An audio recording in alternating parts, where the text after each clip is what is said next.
The Education Ministry today confirmed that months after the National Summer School Program ended, hundreds of teachers enrolled in the program have not been paid. The ministry provided an update at today's post-cabinet press briefing. Anthony Lugg reports.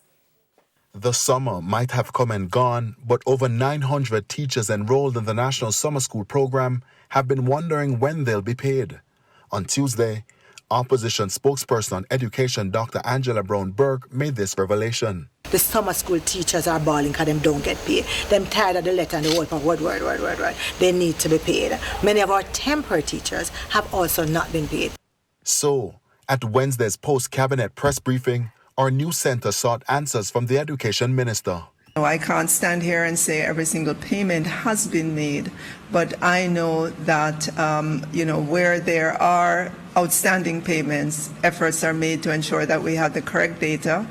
According to the ministry, close to 3,500 teachers were enrolled in the program. However, close to 950 have not been paid. Acting Permanent Secretary Dr. Grace McLean offered this reason for the delays. Based on the quality of the information that we have been receiving, especially for those teachers who are not employed in the government system or who worked at a school that teacher is not employed, we had to do some detailed analysis to make sure that nobody is double paid. And earlier last week, we took the decision to allow our Bursa-paid institutions to pay those teachers from those Bursa-paid schools. And despite this explanation, it's understood that some teachers have been fuming about the payment delays.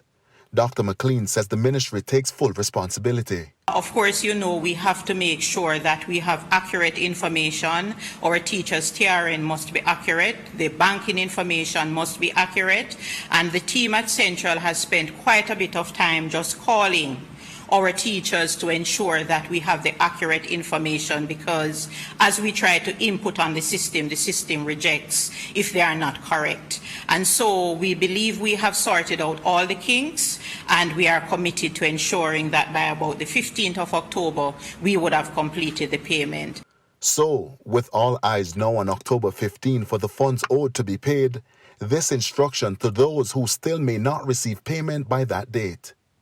We ask you to get in touch with your regional offices. It could be that the bank account that you submitted is not the bank account that you are checking for the payment, or it could be that the bank has rejected the payment, and so it takes a little while for us to get the report to indicate those that would have been rejected. Anthony Lugg, TVJ News.